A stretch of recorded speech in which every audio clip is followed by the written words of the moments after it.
Mainly, if I look back, if something comes in and I like it, it takes me basically nearly 5 seconds to sign. Honest to God. From the first note I'm hearing, here is something special. So today I've got an exciting stream. Excited because we've got the R&S Records founder, Renaat, joining me for a chat today. A label which over the last 3 decades has established a reputation for forward-thinking electronica in order to dance mottos applies, responsible for some of the most iconic techno, ambient, electronic releases over the expansive years, over the last 40 years. The label is also iconic for its prancing horse emblem, which I know loads of you will know. From raving in the 90s for Renaat and Sabine, who is the S in R&S. Both partners, the constant goes beyond the label and has never been concrete. We're going to be chatting about the label. We're going to be chatting about the Order Starts 4. And also, there was a massive court case last year, which is going to be, I want to chat about loads as well. So let's get Renaat in here and let's get cracking. Renaat, how are you doing? Welcome to my Twitch stream. Oh, where's he gone mute? He's on mute. Why is he not making it? What have you done? It was working a minute ago. It works well. There we go. Yeah, it's back. Phew. Let's try it again. Renaat, how you doing? I'm doing very well. Thank you very much. I was just playing games with you because you just told me that, within the start with technology, things can go wrong. I was like, trying to give you a little heart attack. Oh my God. I was like, shit, it was literally working 30 seconds ago. What the fuck? Oh my God, man. Yeah, it's all cool. How are you doing? How's your week going? Everything okay, a lot of work. So, yeah. And you're based in Belgium, right? Yes, we, the label is born in Ghent, Belgium, small, little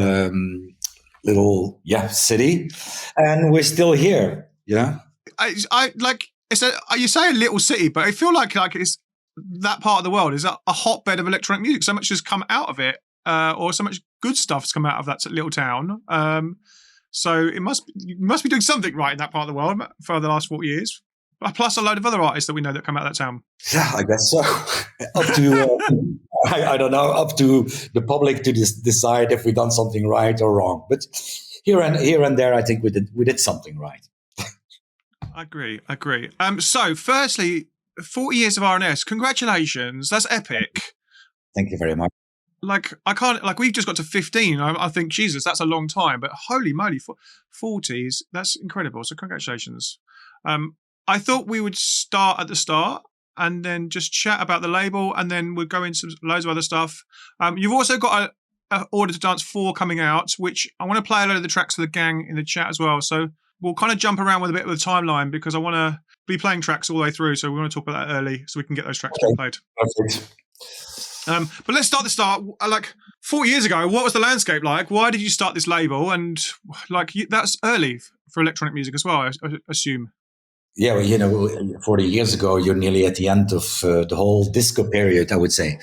But anyway, I was, again, I've said it many, many times. As a child, I've been listening to music since I was aware of what music was. I told that story, just recently. My father was working late and I heard his radio playing mainly jazz, classical music, of course. And then I went out of bed that he, slowly close to, his office at night to listen to music. So I was listening, after I saw the Quincy Jones documentary, I was listening to Quincy Jones then, and I had no idea. So, from day one, music was my passion. I wanted to be a drummer, but I had no discipline enough to do so. So, I used my ears for something else. Yeah, I was gonna ask, because obviously a lot of the time these days, the label head is a DJ, and that's where kind of a big chunk of the dance music is led by DJs, and that was going to be one of my questions: was did you ever want to go down that route and DJ? But drummer's interesting as well, man. That's cool. Mainly, I wanted to be a musician because I was drumming in my bedroom nonstop, with the radio, with the drum kit that I made from. Washing powders boxes. So I was cutting off. Yeah, nice. Yeah, and I had a hi-hat and a snare. So I was making noise and, nonstop I was there. But, and I drummed, a little bit at that time at college and in little bands. But, I don't know. I was not disciplined enough to work it or to be talented. But I adore drummers. Even today, I follow drummers nonstop. I follow the first thing I do when I wake up in the morning is following this interesting site, Drumeo. It's all about drummers Nice. And yeah, I mean that's drums and rhythm are probably my first passion. I saw a question in the chat. Then what was the record that you heard that got you into electronic music? Then I guess at the start. I mean that's an easy one. Before I would say early Vangelis, Klaus Schulze. When I was a DJ, I was playing Klaus Schulze a lot. Kraftwerk, the obvious one. But before that, I would say the Vangelis, Schulze, Emmanuel Gotching, of course. All those guys, all those pioneers of electronic music. And even if you go back, the real pioneers of electronic music are from the 50s. I mean, so we all have invented something, but it was there from the 50s already. Go to the BBC and you will learn a lot. And then the label was started, and then what was the kind of right? We're going to start a label. How is that landscape? Like now, we're going to start a label. And it happens in a few days. Like how was that kind of right at the start when it's like? I mean, incredible. I mean, it was stupid because my father said, and everybody around me, because we started in major. There were only majors or huge independents. But I was trying, and of course, I was a big fan of Motown. So Robbie Gordon, Chris Blackwell, big hero. And I said, something international has never been done. If those guys can do it, I can do it. I love that mentality. Yeah. So and we just started. First we had some demos. We worked with some. We recorded in the beginning with some black artists, 2 Jamaican friends of mine. Great fun. And I had never seen a studio. So as the Rolling Stones were making covers of blues bands, we were making, covers of disco tracks. And I was going to majors and everybody said no. And I was throwing out in an office in Germany. I was really throwing out. When I was trying to play the R&R, some tapes, he was not listening. He was looking at the ceiling and I said, dude, this is how you welcome people? Is this how you listen to music? And I was really angry at this guy. And I said, fuck you all. I'm going to do it myself. Which we did, which I did also when electronic music wasn't, as mainstream as now.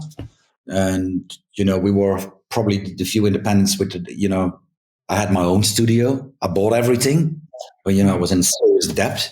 And the house was 24 hours full, nonstop with, guys. The Derricks came over, Mixmaster Morris. Everybody was in the house on sleeping bags on the floor. So we lived for 10 years in a little apartment, 20 square meter. Half of it was studio. We didn't have a place for a coach to sit down, just a table and nobody had any idea what they were doing. But anyway, we That's were crazy. learning. I'm still am, I guess. So I went to Belgium, to Belgium radio station, national radio station. And this is, the big boom of underground house, the rave culture, where it really was real. So I went to the boss of the radio station and said, guys, why don't you give me a program in the middle of the night? We have all those interesting guys from all over the world flying here. Let's do this. And the guy, and then he said, no. This music is scheisse for radio, for national radio. I said, really? Went to the car. I had the first phone car in my car, those big things. So I called my friends. You have 24 hours to set up a satellite. We're going to stream worldwide. So we hired a satellite, Sky. I've set up, everything to broadcast, and off we went. What? That's crazy. So pirate radio, satellite pirate, essentially pirate radio. It was pirate radio, yeah, because we had to move the studio because the police could take all the equipment. But I did rent a satellite so I could broadcast worldwide. How did that go? It was very expensive, and it was taken over by, some programs were taking over then by some big national radio station in Germany, in France. Even the guy who said no on Belgian radio station, took over an hour, etc., etc. And this is basically sort of the beginning of our culture going on radio. Oh my God, that's mad! And now everyone's on radio. That's mad. That's crazy. Yeah, but if you say no to me, it's not possible. You're gonna have it right back in your face. It's gonna happen. I love that. I love it. I've done it. I love it. I feel the same. Like you just over the years, no, you can't do that, or no, I don't want to work with you. Well, I'll do it myself then. And yeah, at least you try. And you try, and then you know. So impossible for me. There are no problems. There are only solutions. So agreed. And then agreed. That's I love that. That's cool. I really only love that because I've done exactly the same. I'm like, someone goes, no, we can't do that. I'm like, I'm gonna fucking do it anyway, and then made it work, Exactly. So I do love that. And it's also when you do things in your life like this, it's not the destiny. It's the voyage towards the destiny that is interesting. It's not when you go over the line when you made it. It's that whole insecurity, whatever. Sabine going, you what the fuck are you doing? We're gonna end up in the street, things like that. So it is. But yeah, you're young, and anyway, I would do this exactly the same thing. You've got to make those mistakes. You've just got to try and make the mistakes, as you say. It's like that journey of going on them. Yeah, but the best things in life are the mistakes. They are the most interesting things. I never look at something which is going good in my life because it's going good. It's where it's going where it's going wrong, and this is what what for me what life's makes interesting, and also within the industry that I'm working, and whether it's music or somebody else in technology, or it's always the same. But it's great fun. It's great fun. I often think the same. Like if it's going well, then often into my brain sometimes slips like, what's going to be my next mistake, and I keep trying to look out for the next mistake, but then I'm whether that's holding me back and not pushing forward. And I'm like trying to counteract my guessing myself to whether it's going to be a mistake, and that's probably leads to the next mistake. Of course, always. Okay, so and over the years you've been responsible for some of the most iconic techno ambient electronic releases, like across so many artists. I was over the past week or so, I've been digging into the label loads, and like I thought I knew loads of records, but holy moly, you've released so many records.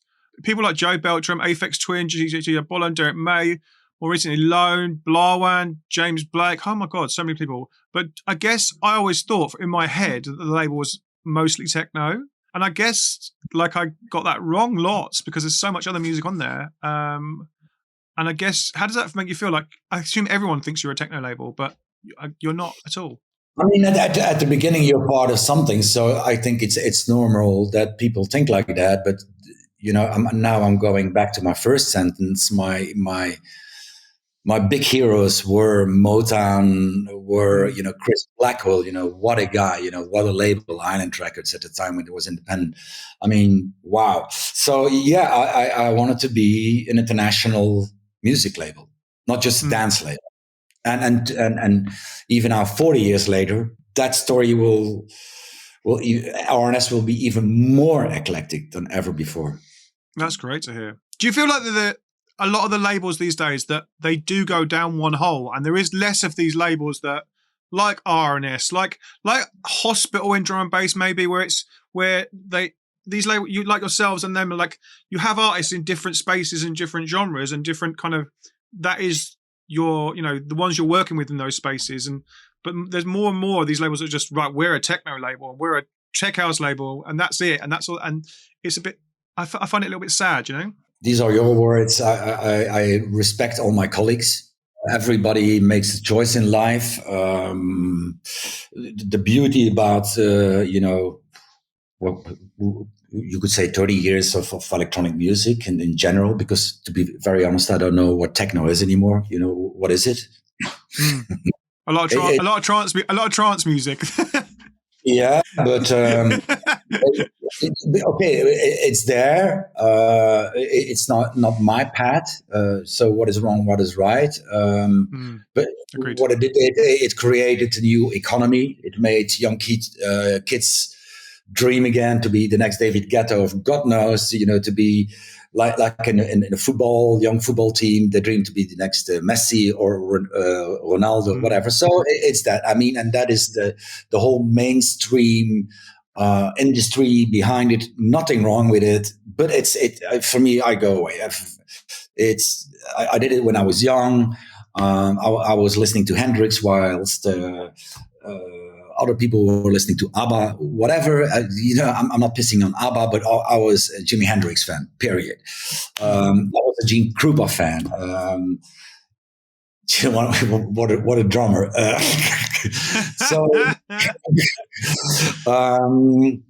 So all good. For me, it was to become a dream, and it's still a dream, to become that kind of a label that could have signed Fela Kuti or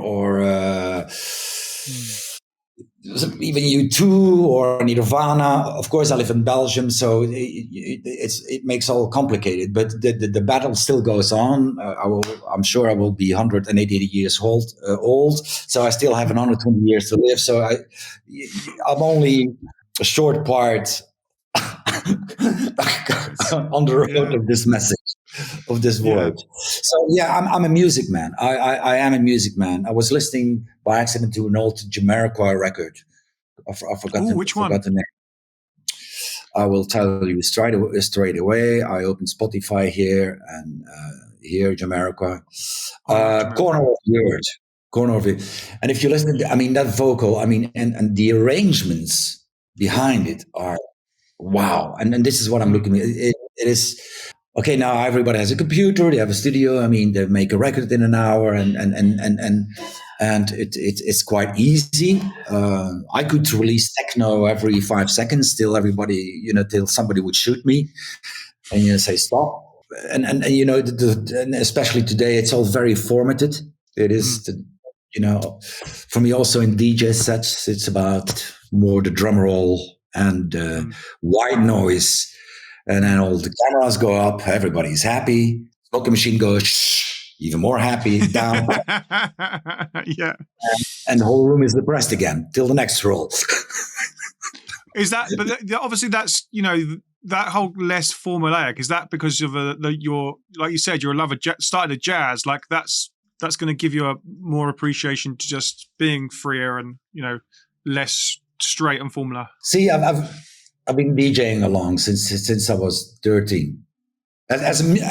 Musically, yes, I think I don't know. Of course, there is still an indie market, young kids listening to rock and something else. But what I feel today, social media has destroyed so much. TikTok has destroyed so much. 2 seconds attention span, and you have 3 billion viewers, and you're a star. Are people still listening? Because there is Graham, there is great music out there. Trust me. There is. I agree. There is absolutely amazing music out there, from rock to hip hop to jazz to new classical music. It is. I listen to music 10 hours a day. I'm here and just so. And I understand it is a market. I think it's more entertainment than something else, and I do understand it. But for me, a DJ is somebody in the corner, lights out, nobody knows where he is, they don't know his name, and then he starts building, and he's very proud to have found that one record, which is not everybody's playing, to pull it out at the right moment and play it at the right time. And for me, but maybe I'm old. For me, that's the art of DJing. And I went to Corona was a very beautiful time for me because I reflected. I was looking into myself and asking myself why I'm still here. Why did I start the label, and why do I still want to do that? And the only answer was, going back to my youth, to, from krautrock to psychedelica to jazz to pop to rock to everything. I want to bring that back. Soul, of course. I'm a soul man, deep in my heart. And this is where R&S is going. Bring arrangements back, bring music back. And if it doesn't sell, who cares? If I like it, if we sign something, we go full on. It's full throttle. It's like a major. It's just ridiculous. Especially with Spotify return at 0.0000. I don't know how much zeros comes before a figure, and this is your return. But you have to be crazy in this industry. You have to be passionate. Agreed. I agree with you. The whole DJ in the corner, like red light behind them, happy days, it's like turn the smoke on so you can't see what you're doing on the dance floor, and just play the records. I agree with you. Yeah, and throw those phones out, let people dance again. I'm kind of 50-50 on the phones. I don't mind people having phones. If they want to share the experience with other people, I'm down with that. Like, but I mean, this is a good interview. This is interesting. It's more a dialogue than I like this. Okay, you go to a concert, and everybody's there with their phone. Where can nobody enjoy the moment at full? What are you gonna do with the stupid film? Yeah, agreed. I've been there, and this is the culture we live in now. Yeah, I've been there. I've been at the coffee bar. Interesting. I've been at Tomorrowland. Who cares? Who cares? It's go enjoy that moment. It will be so much stronger without that stupid phone. Yeah, I think you're right. From a dancehall point of view, the amount of times I guess as we've got, me and my partner have got older, we come back and go, we haven't got any photos or videos, which from running a music blog sometimes isn't great. We come back and go, shit, we've got no content from that festival to talk about the festival or the event. But sometimes you're right, you do get lost in it. I think there does need to be some sort of like on there, but again, that's just from a like pushing the music, I like the fact that anyone can make you content from a point of view and can help your music get further because they have their phone there in their pocket. But it does, like you say, it does detriment to the party for sure. 100%. And dance. So let it all loose, and no interruption. Go and dance. It's so much fun. Yeah, it's needed a lot of the time as well. I've lost the whole train. Oh, good. So you mentioned you cannot follow the script. No, it's all good. It's fine. You mentioned you're now signing across, like going back to soul and going back to different, going across genres. Do you find that flexibility enjoyable then? Oh, for me, that's the main reason. I want to be a free man. I don't stretch my arms. I don't want to feel the walls. I want to be a free man. I'm this guy, and if I think about it, it's the one that I worked in a record shop. Is looking and trying to share it, but then as a label, it's nothing more than that. I want my freedom. Period. Your demo inbox must be crazy then, because you must get people from sending all sorts of music. Correct. Like, how do you firstly, how do you sign records? What do you look for in a record, or in an artist? Because obviously you've grown and nurtured artists over the years. Do you look in certain certain boxes, or how do you sign records? For me, there are no boxes. Everybody is welcome who has something to tell, and who is completely honest with himself and his music and his art. End of story. Okay. It's as simple as that. That's a lovely freedom to have. Yeah, lovely. Lovely. I mean, there is a price there is a price to pay for that freedom. But yeah, I wanted to be free, and that was one of the reasons that I stopped I can't remember 2006 anymore, because I didn't feel I have that freedom anymore. People were looking, as you said in the beginning, R&S is a techno label. You can only do this, which I understand from a customer point of view. Of course, I understand that, but I was trapped. I was like, I couldn't breathe anymore. Does the longevity of the label give you that freedom as well, though? Because people know the brand, people know the logo, people know the kind of, you've had so many releases. Does that give you more freedom because you can go wider because your audience is bigger? I really worked for that freedom with looking at the bank accounts, with constantly in the red with a lot of debts. Wow, that must be super stressful. I mean, we're not great, but it's stressful. But there is a price to pay for freedom. End of story. And now I'm 66. Just bring chicken in. The chicken part might be right, but it's bringing something else. So I think at this age I feel much more relaxed, and say no very fast, which I couldn't do in the past. I was releasing records to please people, and first of all, I cannot please everybody. It's an impossible task. But anyway, yeah, I don't want to be predictable or to be in a corner or in a box. I can repeat myself a million times.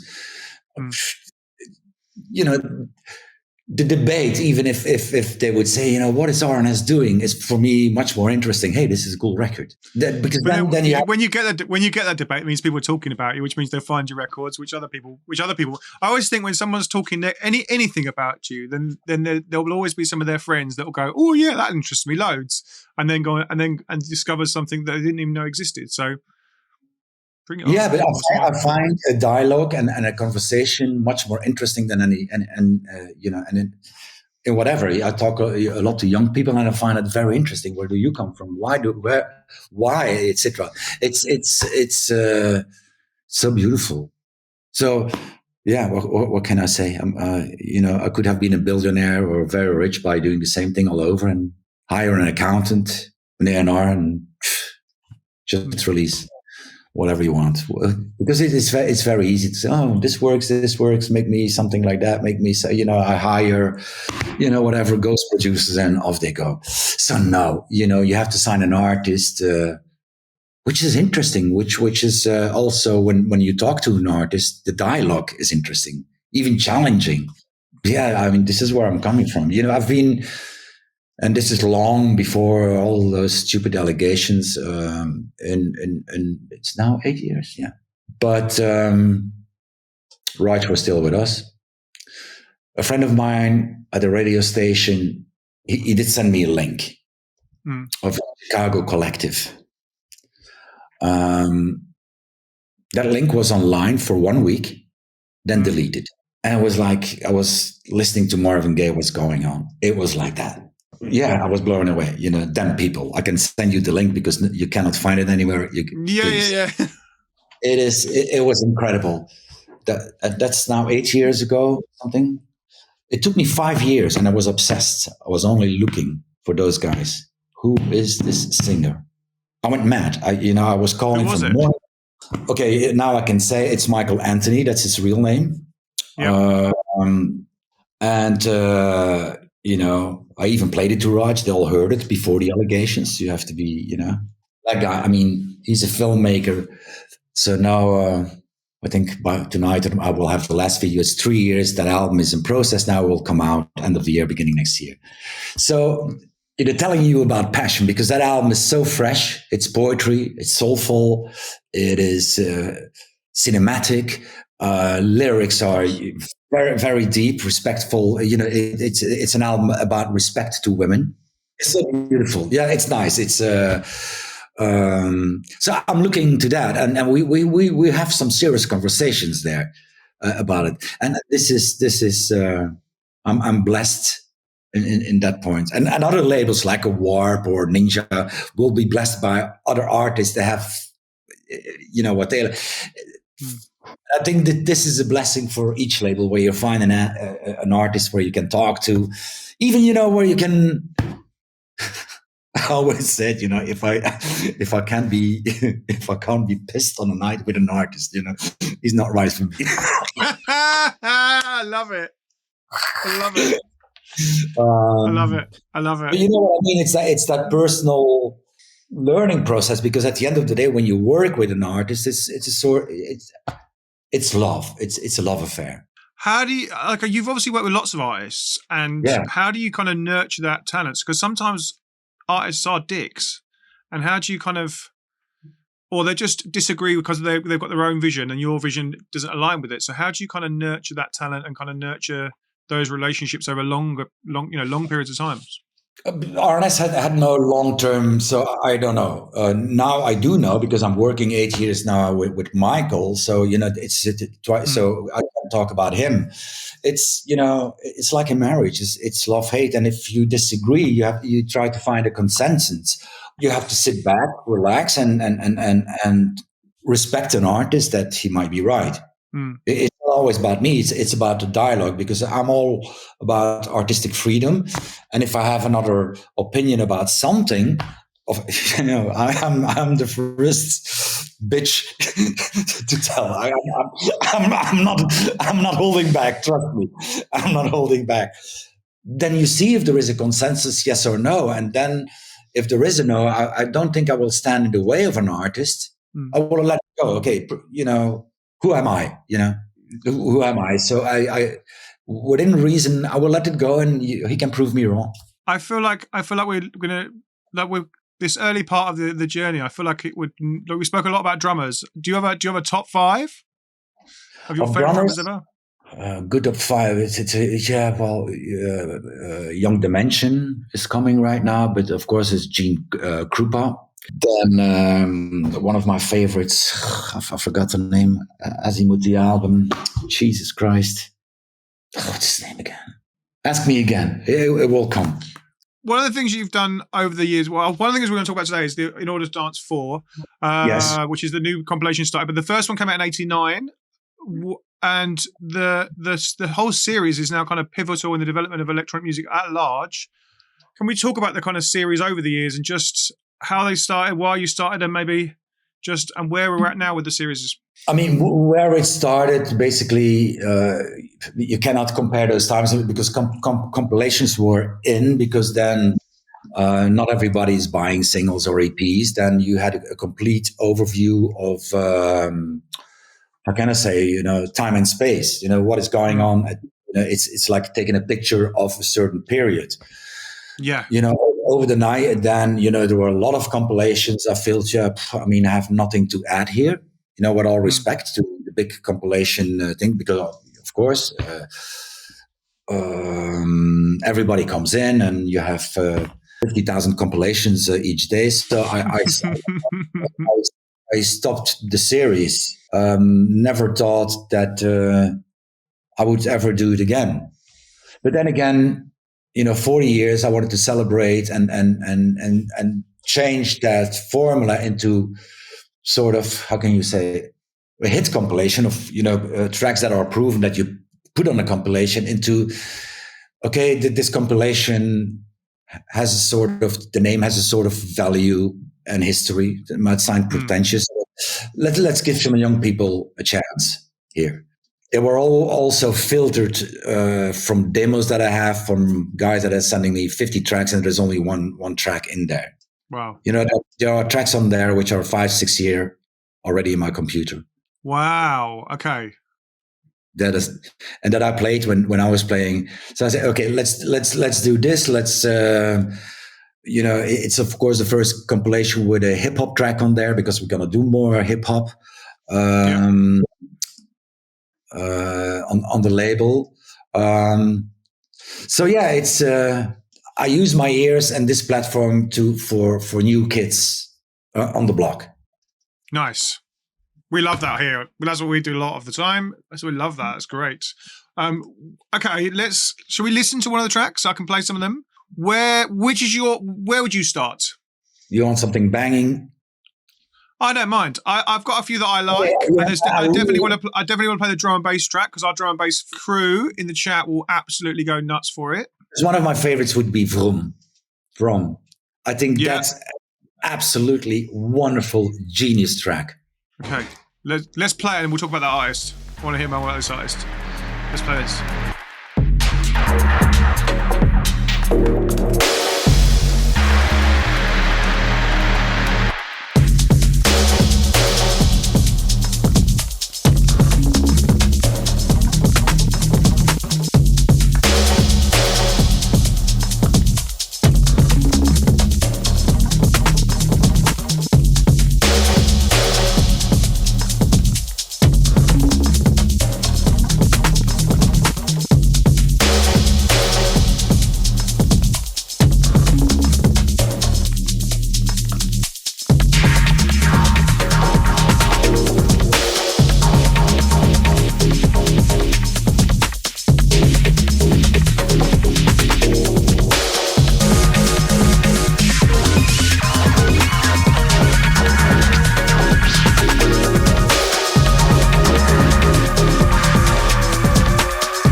Go, holy moly, that's a big track. It's a wonderful track, and then it builds up, and this is what I like. You understand techno that has, it only needs a kick and a hi-hat, and that's all you need, and a sequence. And you put the computers on, you go to church, or you do some shopping, you come back, and track's finished.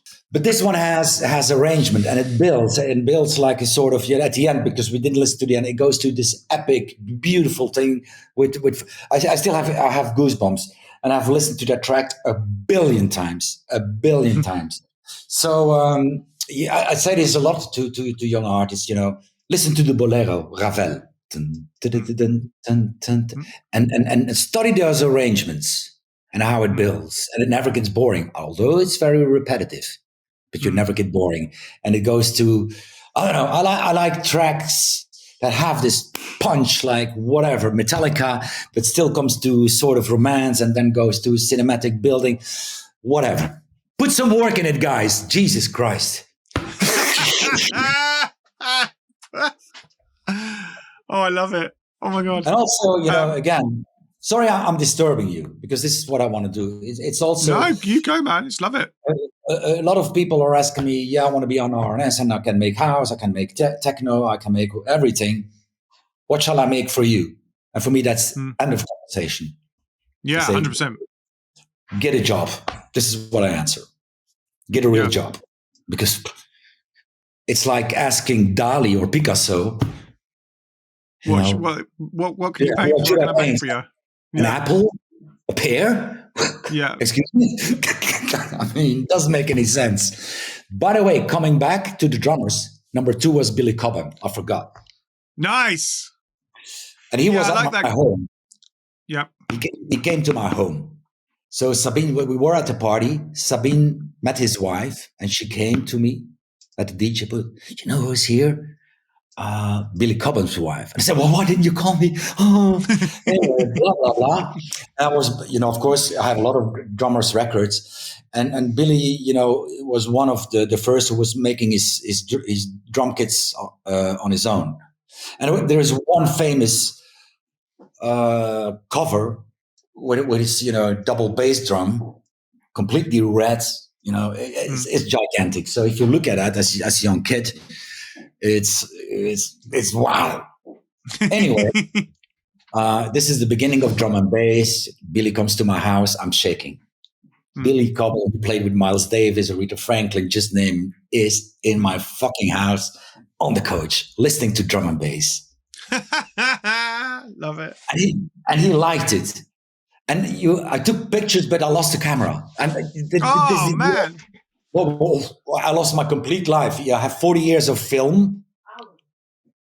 For 40 years, First Love Parade, everything. I gave it to somebody to digitalize, to make a documentary. Everything is gone. I have nothing anymore.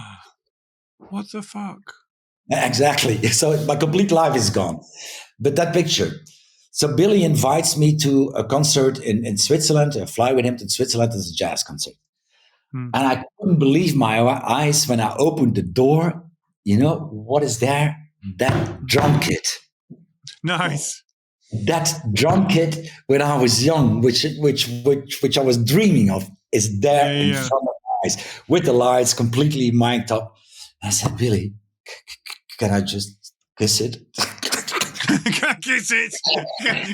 Can I touch it, please? No, really. So I said, of course you can. I really did kiss the drum kit. I really did. And I said, can I play? I said, maybe I can show you some tricks. And then, for 20 minutes, Billy Cumming was learning me some tricks. It's unbelievable, that moment. I will never forget it. Anyway. Nice. It's cool. Someone said to you, do you remember what drum and bass track it was? Skeleton Keys. Do you remember what drum and bass track? Well, yeah, I definitely do remember. It was the first album by Bookham.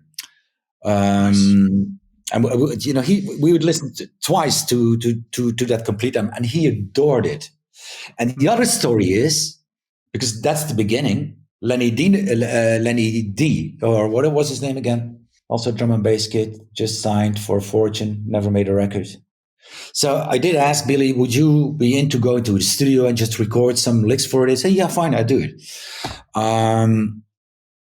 So I informed the guy, and everybody happy. Billy flies to London to record, and the guy would sit there, drummer. The guy didn't even show up. What the fuck? He didn't even show up, and I was so embarrassed. I was like, "Oh my God, no!" So the thing never happened, and Billy was very pissed. Of course, yeah, everyone would be. What a dick. So anyway, I have a billion stories like that, but yeah. I like them. They're fun. And he would have done it for free. He wasn't charging anything. He would have done a complete session for a complete day for $0. And this guy would have all the drum parts that nobody could have ever had in his life.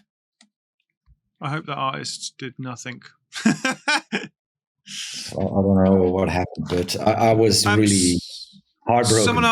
Someone asked in the chat earlier on, I just spotted it, Government Fund, was it true you started R&S on a promise that exports from America were too expensive? Yes. In the beginning, it's a little different. But yeah, in the time, the dollar was very high. So I worked in the shop. So imports were quite expensive. So basically, the guys who were running the shop and the distribution and blah, blah, blah, were making covers of records that worked well. Pump Up the Jam is one of them because nothing changed it was Chicago track. I don't know which one it was. So the guy made a complete same, and then of course there was a rapper on it. So things like that. So yeah, it is true. Whilst we're on a drum and bass tip, let's play this drum and bass track, this Someone track, which I absolutely love. I was listening to it yesterday. I'm sure our drum and bass fans in the chat are going to go nuts for. Okay, let's go. Tell me about this Someone track. Tell me about this Someone artist. Someone is a nice name. I mean, again, the demo came in. I have other demos, and that jumped out. And mainly, if I look back, if something comes in and I like it, it takes me basically nearly 5 seconds to sign. Honest to God. From the first note, I'm hearing, here's something special. And then when I decide to do it, I listen another 100 times. I'm not joking. I'm always listening to say, sorry, I made a mistake and I was wrong. but no way. I mean, that's another wicked track, and also wicked video with that too.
we go. That's a heavy drum and bass track. Whew.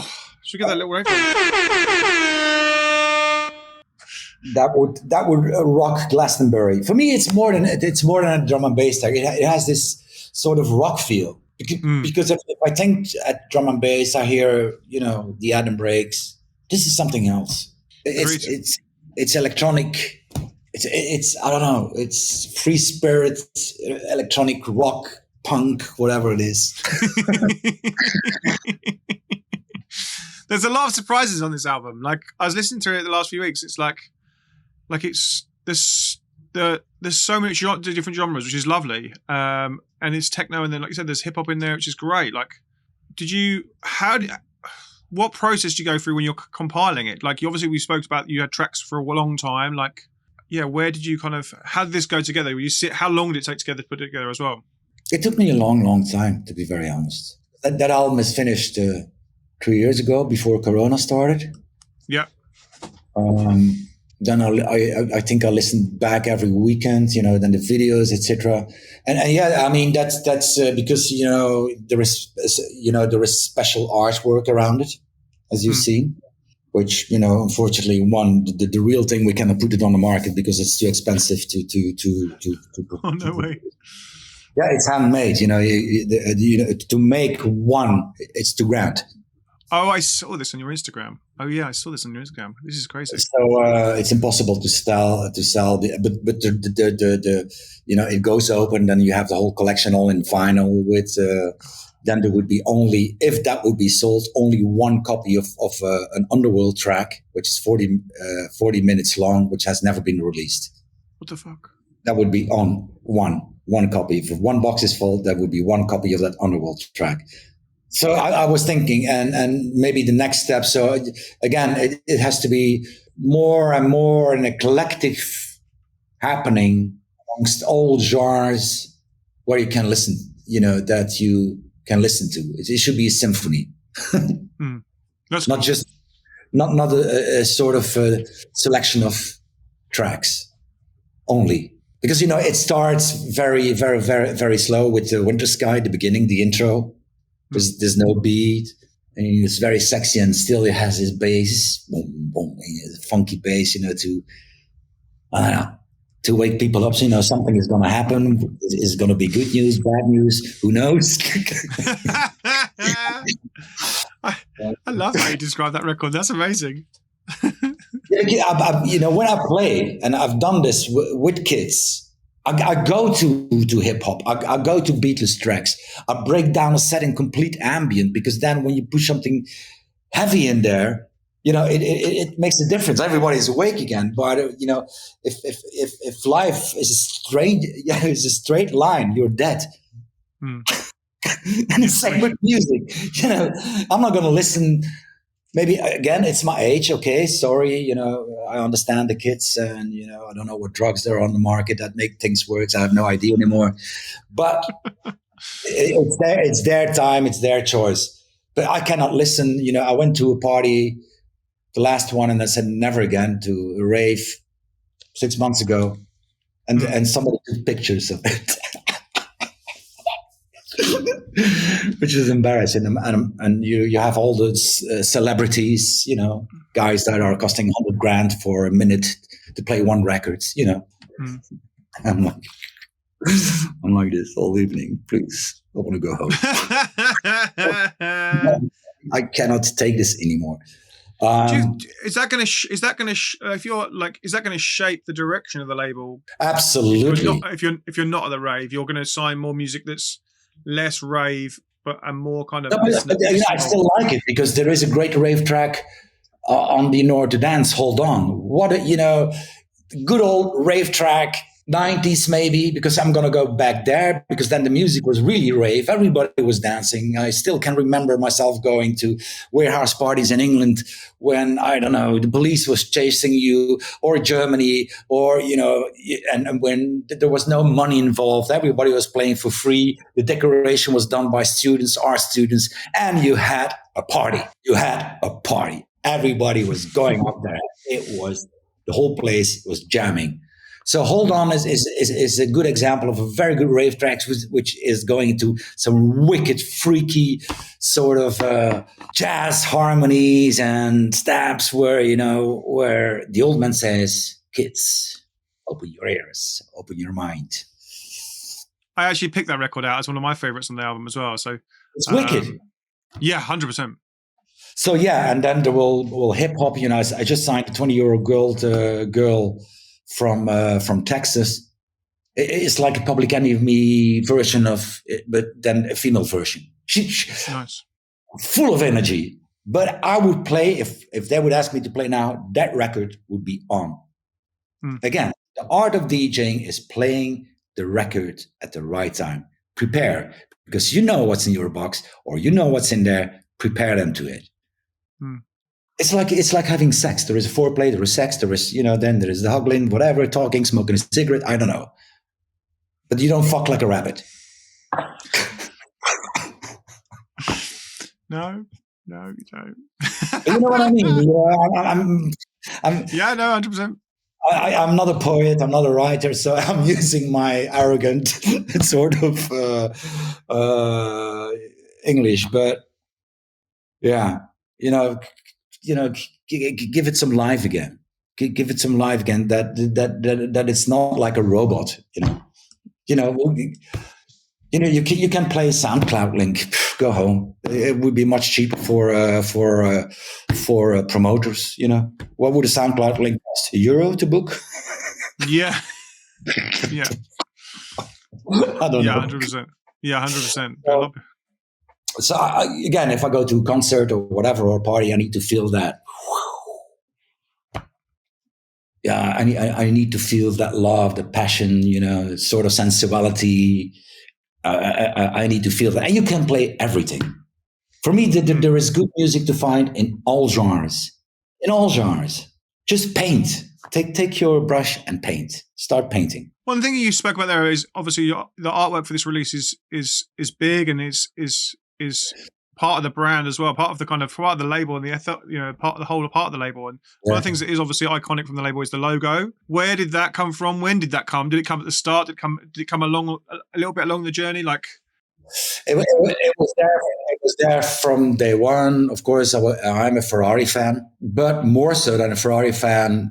As a kid, my father was always sending the 9 kids to camps for the summer holiday. One went sailing for 2 months to learn. I was horse riding. So one of my first dreams was to become, a professional horse rider.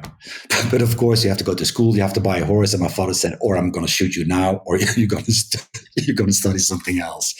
And I said, I'm not going to study, In those days, going to school was hardcore. You were getting more slaps. And certainly I did. Then learning something. So then the second passion came, and then became the full passion music. So yeah, and it has a symbol. The green is the color of hope. No, it all had all the colors. Have the horse. It's a horse because I was breeding horses, as you know. Maybe we'll come to that later. Yeah. But my father took me quite a few times to the riding school in Austria and Spain. So the dancing horse, the elegance, the prance, he stands up and he's there. He's not afraid to show himself. He's gonna dance. He's not gonna look to somebody else. I'm gonna dance. So that's symbolic of that. Ah, nice. The triangle is water. Water is life. Then the blue is the moonshine in the black, and the black is the night, of course. So now you know it all. Oh, that's cool. Oh, that's really cool. Yeah, I think so. Very cool. That's very cool. I didn't realize that. That's really cool. I've learned so much this day already. Let's play this record, the Pascal Nuzzo. We spoke about it a minute ago. Hold on. I love this record. I'm excited for everyone to hear it.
There we go. What a beast.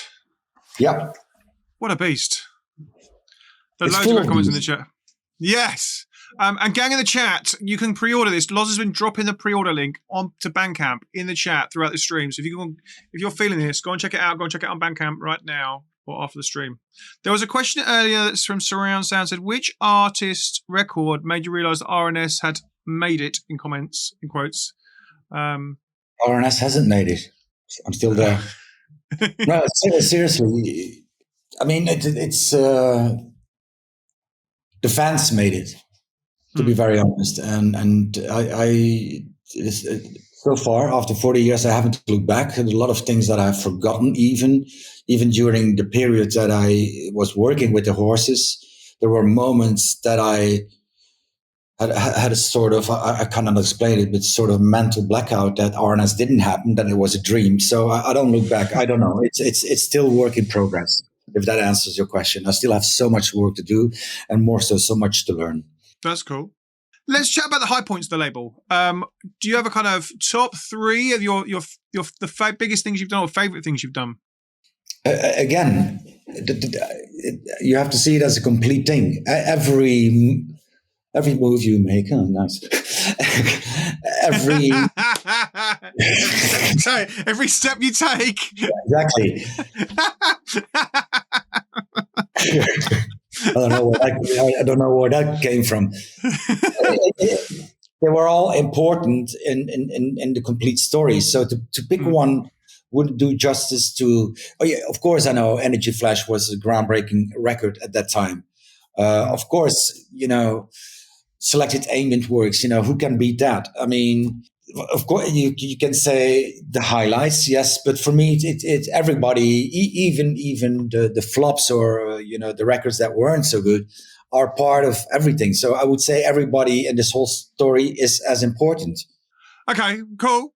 I was gonna I agree with you. Like you learn a lot, I suppose, over the years, and like I guess you've worked in so many different, like there's been so many scene shifts along those 40 years as well. Like the 90s, you were obviously those rave scenes, and then you went kind of. Did you had a break early 2000s? Is that right? I'm thinking. Correct. Yeah. Yeah. Well, when I was bored and everything was on repeat, the music for me in my ears, it was on repeat. I mean, and again, which is normal. Something starts underground. The industry takes over, and the whole cycle repeats again. So some people die. So when it became big and this DJ rock star attitudes and whatever, it was not my world. Fine, I understand. Whatever, it's not critic, but it's not my world. I have to sit down or go to a dark club or listening to music, get emotionally involved with something. I need those those impulses of not the mass, because the mass is the mass. Yeah. Which I understand. I understand people go to work. They're not as involved in music as we are. They are not the nerds. They just want to buy their ticket and have fun. So I do understand, but it's not my world. I'm a nerd. I think I'm a freak.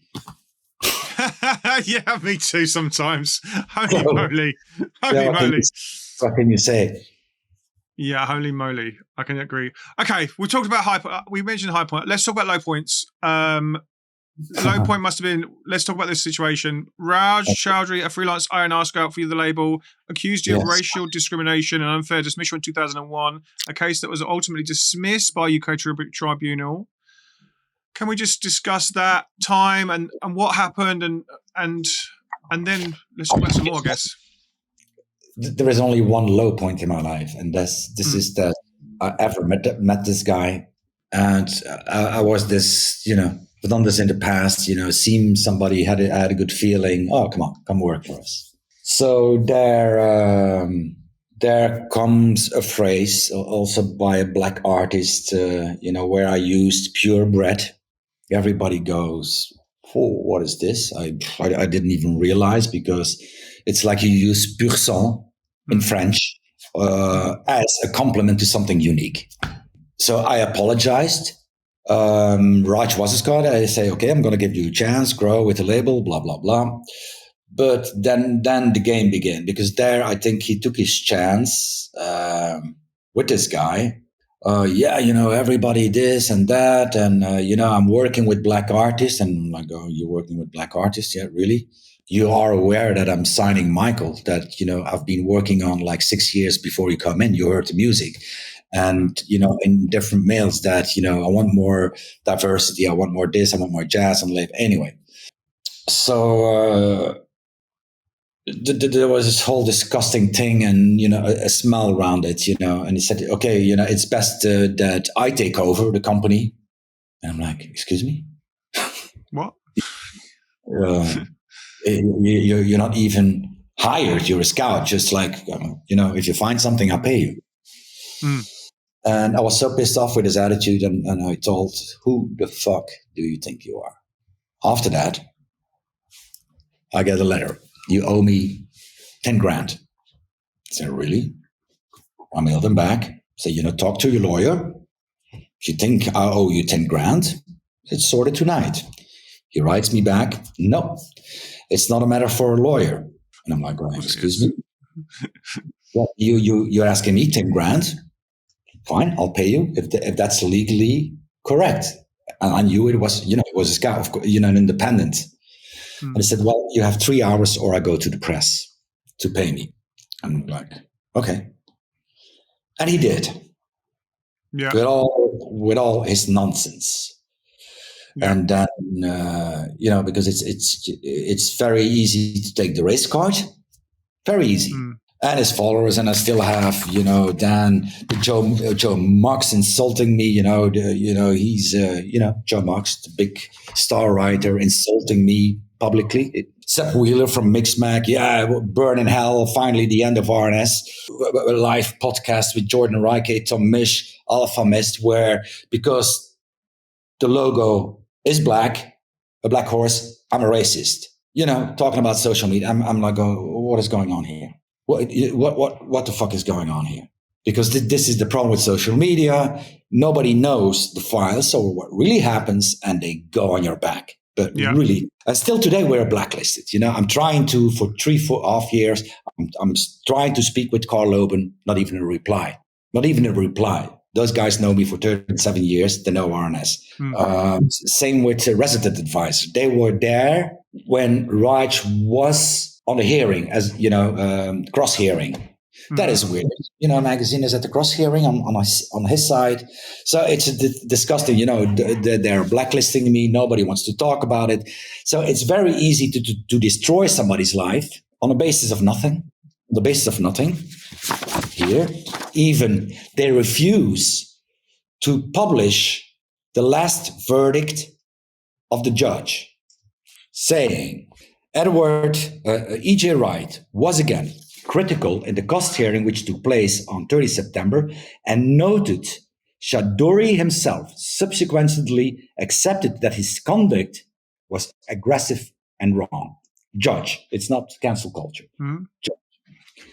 The tribunal took an extremely dim view of that contact and agreed with Mr. Vandepapeliere that it amounted in essence to threat of blackmail. The Attorney General also says, because Raj has sent, page of allegations, following to the based by the judge, okay. And despite having pursued wide press publications for his allegation, he also withdrew significant aspect of his claim without explanation or apology or retraction. And I'm still blacklisted. After all those years, and even, is it a journalist's job to insult me? To burn in hell? Is that the job of a journalist, editor of Mixmag? Is that his job? Because I think a journalist should be totally objective. If such claims, which are heavy, I'm a racist, I'm sexist, he forgot murderer. That's something else, because he didn't see me. Yes. He didn't see me killing anybody. If an editor that knows you for 37 years, then it's his job as a serious journalist to do check balances. Come to my place. Nobody there. It was just a clickbait thing. Of course, you got to look at all the data. Surely, you look at all the facts and then publish the the facts as a magazine. Yeah, but they still don't want to publish the facts. I asked them again. Here is the last. It's the thing that I wrote you. Why don't you publish this? No reply. Why don't you pick up the phone? Why don't you talk? I have invited everybody. Okay, let's talk person to person, and and then we can come to a conclusion. And this is gone in the society. We throw out shit on this website. I'm writing a book, writing woke culture. Very interesting. Very, very interesting. But, not written by an idiot. I mean, by professors. And this whole thing is insane. It has put me in hospital intensive care. It's no joke. I'm so sorry to hear that. No, it is no joke. It's taken, nearly £260,000 for nothing that I could have invested in artists is gone. Everything is in the hands of the Belgian crime prosecutor right now. So we'll see. They'll have to wait. Maybe that's another 200 grand. That's $500,000 gone. For what? I mean, just for what? How can this guy look in the mirror every morning? And how could those magazines be so hard to me, knowing the history? We have 35% black artists on the label, about 70% female, and the rest is from all over the world. Up to you now. And if I go further than that, then let's start comparing labels, black. I mean, it's just insane. It's just ridiculous. It's disgusting. Because this is a problem I cannot solve, and this is the only thing that hurts me. I'm under guidance by a shrink, call it. I'm under medication to keep me calm. I'm a broken man. I'm a fighter. Thank God I'm a fighter, and it's a scar on my soul, on my heart, mentally. That's the only thing I can think about for the last 3.5 years. It goes around in my head and in circles. Why? Because I said to everybody, also in the beginning, put me in a room, fucking Wembley Stadium. I don't care, and let's have a debate and see who's right here. Because this is not done, not from the press. Their attitude, how they cool, Mix Mag, DJ Mag, Resident Advisor, even BBC, even The Guardian. The clickbait is nice. Oh, yeah. And then your life is ruined. Because I thought the 40 years I could have celebrated in a complete different, relaxed environment. I'm strong enough, but trust me, you don't want to be in my place mentally and physically. Yeah, I hear you. We've someone tried to cancel us. And I literally emphasize with you, like they put out this misinformation, and not as bad as that, but they put out the misinformation, and everyone caps onto it, and then something else, and something else, and something else. It's just disgusting, and it's like you say. Yeah, they're all hiding behind their computers. I asked 100%. I asked, many times to Joe Marks and Sepp Wheeler from Mixmax and all those guys, Lauren Martin. Let's have a talk. Nobody talks. Those are cowards. You talk. You as a journalist, you have obligations to, and that's to be. How can you say that? Deontologisch. There is a deontology, yeah, is that correct? Within your job, you just kind of spread lies, have fun with it. I don't know. So probably to get numbers, to get clicks, and like you say, it's clickbait, and it's just but it's clickbait. As someone else's expense, it's just ridiculous. It's clickbait, but somebody has put a gun on my head and pulled the trigger.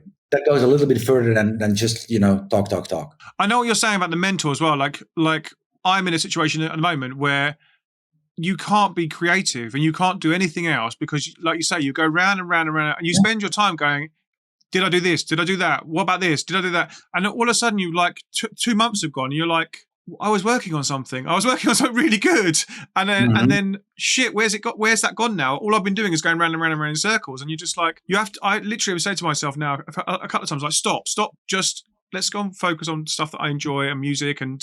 Yeah, that's saving me for the part, and that has saved me during that period. But how can this guy go onto racism? He knows the catalog. He knew I was working on Michael, a black guy. He heard the music, and then still go. Really? Wow. Is that a jealousy thing? Is it like from these editors? Is it about these? They just didn't like some tracks or didn't like something along the line, or just?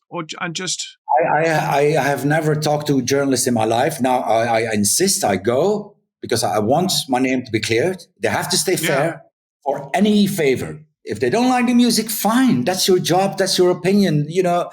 Really. Fair enough. It's not about the music, but your job, if you're an electronic music magazine, it's your job to write about the music, good or bad. That's yours. But it's not your right. Call me a murderer. Then I have the judge says, no, you've done nothing. And then be completely silent. Really? Is it silent because they're just wrong and they're just embarrassed and wrong? Well, the only thing they can do is apologize, call me here. It's not my words. It's a judgment. Somebody that has seen, hundreds of papers, documents, mails from Raj and everything. Not just like, racism. Because on the thing, of course, the likes and racism. And there was one Belgian girl I knew. I said, hold on, we know each other. Why did you like this post? I don't know. I just saw the word racism. And then, I support. Really? So they take words. They don't listen to the story. They don't know the full story. And still they ruin you. And that's one thing. The press, I am angry. I am furious. It's so injustice is done, and I know my problem is small towards people who are dying in Yemen, in Ukraine. I know that, I really know that, but that still doesn't give them any right. It's no free license to kill, and I will do anything in my power to get them. Or they just like, or not, we were wrong. Correction, fine, okay. I'm sorry you've been through this. It's tough. That's really tough. I'm still going through this. I'm still going through this because, there was a Guardian journalist that I wanted to write about in order to dance. But the editor won't allow me because of the allegations. Yeah, but please. You were very quick to post it in the Guardian, big R&S, this and that, and Raj. So I'm in this battle, which, but R&S is too big to cancel. Period. They won't not. I'm strong enough. I'll eat very healthy. I still have to lose 2 kilos. I'm perfect. But this, I will fight till I have justice. That's all I want. Fair justice. But they're fucking with the wrong guy. They will meet me again. I love the fact that you're going at it and going, what's the word I'm looking for? Like I feel the same. I at the moment, I'm going through something that's hard, and it's just, and you just wake up and go, like I woke up this morning and went, first and foremost, and a really random track popped in my head, and I was singing it to my other half, and then she was like, where the hell did that come from? And it just it cheered me up so much that it was just like, no, and I'm going to push forward, and I've got things to sort out. And I'm like, and I feel like the same. It's like there's an attack to it, but there's an attack, a purposeful attack to it to clear your name after you've had this, this everything for a long time, and you don't want to firstly damage that longevity. It's not about that. If I would have something done right, then you go to court, let the judge decide. Fine. If I have done something wrong, fine, prove it. I can take responsibilities, but being cancelled for nothing. Ex-boiler room, Slange or Michael Slange or in Berlin. Yes, but the fact that you're Belgium, you are racist. And I'm like, sorry? So the whole country's racist. Okay. That makes loads of sense. Is every German a Nazi now? Those stupid arguments nowhere, but they are so extreme left-wing, politically correct that they're going with their bullshit. For me, it's hardcore proof. Come on, prove it. Yeah, facts. Bring me the facts. Bring me the facts, and then yeah. And strange enough, I had certainly from America to England, I had all the support from the black people. How weird is that? Yeah, the label must have a strong community from being around for such a long time. How's the community? Humbly thankful for that. That's good to hear. Humbly thankful. Yeah. And Yeah, thank you guys out there that still support us. Thank you so much, because without you, I would have killed myself. Oh, that's not great. No, I told Sabine. No, I feel it. I had moments that I didn't wake up in bad sleep, and I said, I don't want to wake up tomorrow morning. See how serious this is mentally, and this is where I crashed. Sabine went, and I fell down in the living room, but really like a potato.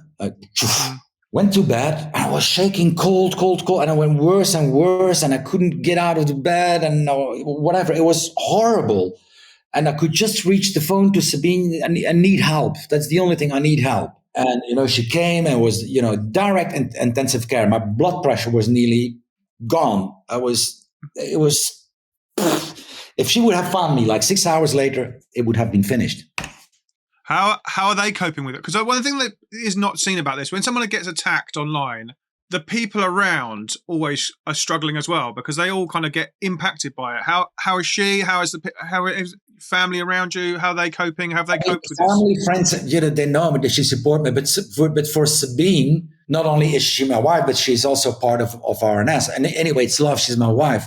Of course, it's devastating to see your husband or your beloved one suffering like that. I don't come out of bed. Yeah, I do my work, and thank God we went a lot to museums, seeing artwork. I have a lot of art, and they that's the only thing that breathes. But for the rest, for the last 3.5 years, I didn't leave the house. Just nothing. Leave me alone. I do my job. I like it. There I have fun. But for the rest, no, we don't go out for walking. Nothing. Leave me alone. I'm tired, because I'm against my head against the wall. There is nothing I can do. There is this whole cancel culture that believe it. And you know what is even worse? Perception makes reality. Yeah. That thing will go into my grave. There will always people think, maybe. That goes after 40 years supporting black music, supporting in my world, in my possibilities, what I've could. R&S has been very honest. We've been very hardworking towards all communities, towards all religions, and to have that in your face by a guy who is frustrated, who is absolutely a bad person. As simple as that. Okay, I'm sorry you've been through this. I'm sorry you're continually going through this. Should we play some more records? Should we play some more music? Yeah. Which one? What do you want to play next off the? Maybe some sort of house stuff, dance stuff. The Lenny Dino is great. I think with the jazz piano coming in. At one stage in my life, all I could think about was music. My head was full of music. I owed something back to music. Music gave me so much. Sometimes I want to go back, but if I go back, it might not work again. So I started making music, and I met some people, played my music, said, "Wow, we like this," So they let me go into the studio. Grab that one from the top. You do another take. Yeah. I produce all my music. And then, when it was done, finished, it was bootlegged. So they called me. I'm gonna stop that there. I was fully enjoying that. I would have happily played all 8 minutes of it. Of 8 minutes of it. Yeah, I want to get a couple more tracks in before we finish. Okay. A lot of people were saying that that tune is live, apparently. DJ Jason Pasco says. There's a question from the audience. Pierre Drops says, does the track idea feeling take precedent over the mix and master when you're listening to new music and demos? Feeling. Oh, it's all about feeling. And again, that's subjective, because at the end of the day, music is a sound wave. And I followed an interesting sort of talk about on radio, what is the highest form of art. But anyway, it's sound wave, and it's a rhythm. The wave has a rhythm. So if that rhythm comes into you with your own, it's sync. And this is where where you say I like something or I don't like something. Also because, and that's a normal explanation, because I'm not going to listen to techno in the morning. I would listen to whatever. But maybe after a bottle of vodka, I don't know. I might do some spins on my head or whatever. You know what I mean? Music has a time and place, and when you hear it and with whom you hear it. So yeah, but for me, it's all about vibe. You know, a feeling. Which, how do you explain a feeling? Obviously, the album is packed full of new artists. One of the more established is, like you say, Dino Lenny, that track. But the other one is Saytek. We're big fans of Saytek. He's been on the stream before. The way he makes music is incredible. Tell us why you picked this track. Because it was something completely different than what he's always doing. I'll play it a bit. I'll play it. And you know, it was on a live stream. And again, something I also like in music is being organic, and that track is organic. It's done at the moment, right at time, and I was sucked in directly. His music's got that jazz feel, because it is literally all it's all of that being made live, and it's experimental, and it's it's lovely, isn't it? Organic. Yeah. I'm gonna play it. I'll play it quickly.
There we go.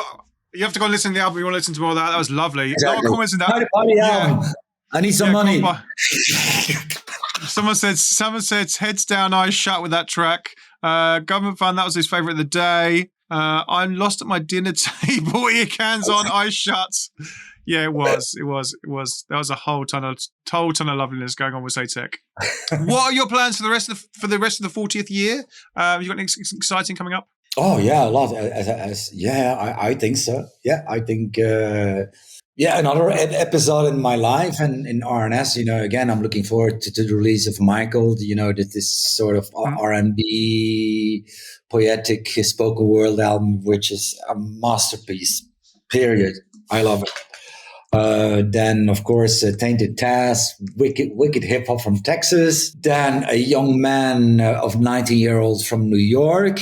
Also hybrid hip hop, which is produced by Anthony Killofer, who did KN West, etc. You know, it's absolutely awesome. Then, you know, we're looking for at electronics. We have a couple funky, jazzy, brutal in a way. So much, but again, 30% will be still dance, electronic, and the rest I want to swim and go down or whatever. Nice. I want to swim and go down. Nice. Okay. Nice. I want to go down in style. Nice. I love it. The standard question: how can they send you demos? It's easy. Everybody can find me on Facebook or on Instagram. Yeah. Send it over. I'll try to reply. Honest to God, everybody. I listen to everything.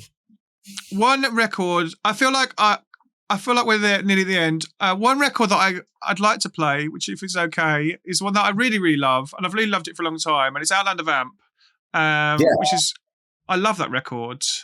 And in fact, my friend gave me that. Well, he didn't really give me the record on vinyl. He has 4 copies, and now 1 copy is in my record collection. So I thought we'd end with that record, if that's okay. For me, everything is okay. I'm easy. Would you remember when you signed this record? Do you remember? Is there a story around there when it was made? Wow. Because that was made in my studio. We had fun and we were fun. Yeah, Marcus love was it. young. How old is that record? 30 years. So I was 36. So we were all having a ball, just having a little party in the studio. And this is what came out. Amazing. I'm going to play this record. 3,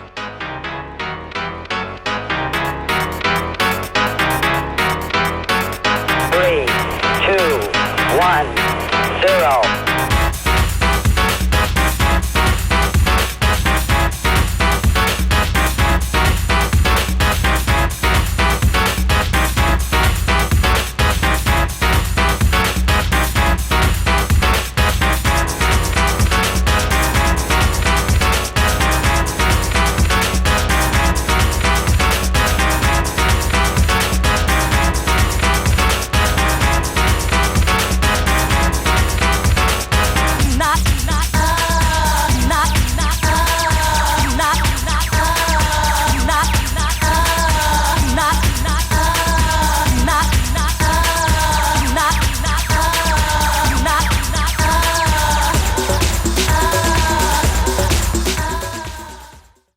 There we go. Holy crap, I love that record. And we're there. Thank you, Renaat. Thank you so much for doing this. Thank you for talking and sharing and being part of it today. I fully enjoyed talking to you. It's been so much fun. Same here. It's been an honor. No, the honor's mine, dude. The honor's mine. It's been fun. It's been so much fun. Thank you so much for doing it. And congratulations again on 40 years of amazing music. Up to the next 40 years, even more amazing music. Agreed. Yeah, I'm getting some Botox, and I will look quite okay. I hope in 40 years, I will. Yeah.